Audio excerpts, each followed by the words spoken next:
Now, it is one of the most successful movie franchises in history and, of course, a British cinema institution. But James Bond is now firmly in the hands of an American streaming giant. Amazon has acquired the intellectual property rights to the franchise and, with that, creative control of all future Bond projects, whatever they happen to be. It's been 4 years since the last Bond movie and there's no sign of the next instalment on the horizon. So what does this deal mean for 007's future? Our arts and entertainment correspondent, Katie Spencer, has more. From Roger Moore to Timothy Dalton, Pierce Brosnan through to Daniel Craig. As long-time producers and custodians of James Bond, up until now, Michael Wilson and Barbara Broccoli have not only had the final say over who plays the spy, but also the stories we've seen on screen. But now, in a dramatic plot twist, comes a surprise announcement that the pair are stepping back, handing over creative control to Amazon. Having problems keeping it up, Q? In 2022, when Amazon acquired the studio's MGM, that included its Bond back catalogue. The streaming service saying it's honoured to usher in the next phase. Amazon had creative control. They know people love Bond, and they want to give people Bond things, not just in the film sense, but in every sense, with spin-offs galore and whatnot, which could be catastrophic. I hope they don't go down that route. Barbara Broccoli, who's always been fiercely protective over her father's franchise, explaining, "My life has been dedicated to maintaining and building upon the extraordinary legacy that was handed to Michael and me by our father, producer Cubby Broccoli. With the conclusion of No Time to Die and Michael retiring from the films, I feel it is time to focus on my other projects." At Pinewood Studios, home to the 007 soundstage, this should open the door to production finally getting underway on a long-awaited new film.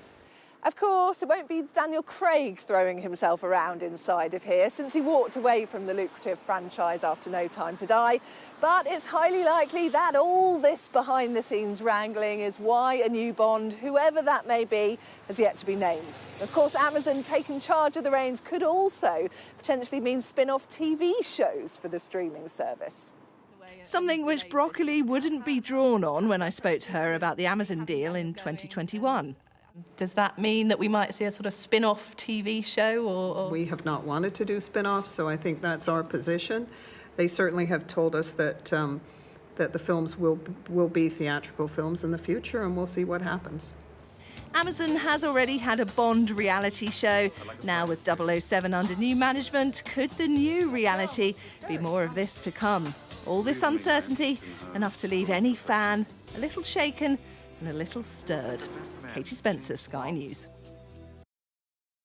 Plenty more puns to come, because joining me now is the James Bond scholar Mark O'Connell. Mark, I've been expecting you, but were you expecting this? Let me finish the pun. No, this was less of a thunderball, more of a wrecking ball, or certainly a curveball through what a lot of people expected. Yeah, it's big news for Bond, but all of Bond's big news over 6 decades plus has pushed the franchise forward. So fingers crossed, gold fingers crossed that it's a good move. It will be weird to not see the Broccolis totally associated with it, but their name will still be above that door, I have a feeling. Yes. So, look, Amazon now own it outright. You think they're going to want to hit the ground running, because it has been 4 years since the last film with Daniel Craig. Yeah, totally. I don't want to ruin it for anybody, but effectively, you know, dying at the end of it, which was a bit of a shame. There's 3 people somewhere that have well, first off, Sherlock Holmes was killed off in the 1890s, so no problem there. There was a finality to the end of No Time to Die. A few of us thought, and it was the 25th film. That's such a round number. Had they ended on 26 or 21, we might not be here. But I respect what the Broccoli's have done and also what they're doing now. They're trying to, hand it on, let it go forward. It is not dead. I do think Amazon, they've got more money than a lot of people, and I think the films, we could have a speedy turnover now. Yeah. And I even wonder also if perhaps, the Broccoli's have left a casting suggestion, a little legacy there. Well, that's possibly the key, isn't it? Who is going to follow Daniel Craig and be the next Bond? I mean, there's lots of what-ifs, so we'll discuss them all. Many. On that one, who do you think it's most likely to be? Aaron Taylor-Johnson seemed to be the favourite previously. dare I say it, we could go into a sort of a less European American name. I have a feeling, though, Amazon, they've been in the movie business for a while themselves. They're not just selling air fryers and hairdryers. They are actually producing theatrical movies. Amazon MGM Studios is based in Cecil B. DeMille's old building over in Hollywood. So they do have some theatrical awareness, and I think they are going to try and get this film out, try and get it done. I think it'll be quicker. Yeah. I think the turnover will be quicker. I'll be very surprised if we don't have a director and some game plan sort of filtering out very soon. I could be wrong, but I think there's a timings for this, and it's because I think things are going to happen and move it forward. Any sense of what the story could be? Are there any of the original stories left to film from scratch, or is it going to be an imagination? Well, again, that's another thing. A new era. The Broccoli's were always very keen to have Bond set 5 minutes into the future. So wherever we were, whichever Fleming book they were adapting or using, it was always set 5 minutes into our future. Yeah. Potentially, Amazon could take it back to the late 50s, early 60s, and that, the 60s were the cinematic heyday of Bond. Would they do that? I don't know. How do you then tie in all the Aston Martin and the car brands, and suddenly, when you make a film set in the past, it's always just about now. So just make it about now. But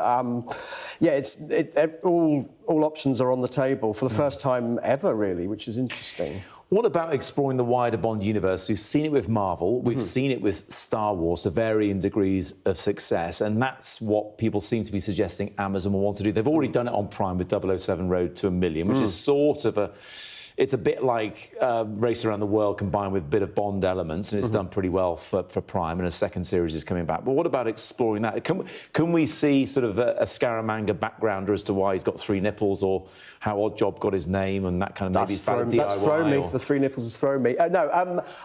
As much as I would love to see Ernst Stavro Blofeld, doing up renovating the villa in Italy with Stanley Tucci, I don't think it's going to be quite that. And if it is, I think it will be based on who the next Bond is. Yeah. The next film, his Whitehall assistants, MQ, Moneypenny. A Moneypenny spin-off would be good, wouldn't it? Yeah. Problem is that we always, when these Bond spin-offs happen, it often becomes quasi-Bond, so it has to not do that. But you're right, I think the villains, there's more to mine and pick and harvest from the villain world of Bond. Yeah. And I wouldn't be against that if it's done well. If you put classy actors and good directors and writers in it, I think there'll be less resistance than there might be, right now. I think you've hit the nail on the head there. If it's done well, and this is the thing, it's so subjective. A lot of Star Wars fans do not like the spin-offs. They like the original 3 films, if they're, maybe my generation.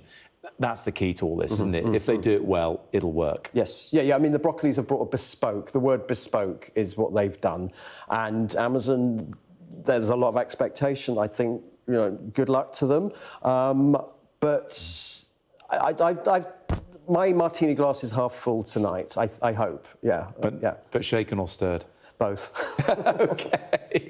Both shaken and stirred. Yeah. Don't ask for that in a bar. No. You never know what you get. Mark, thank you very much indeed. Good to see you.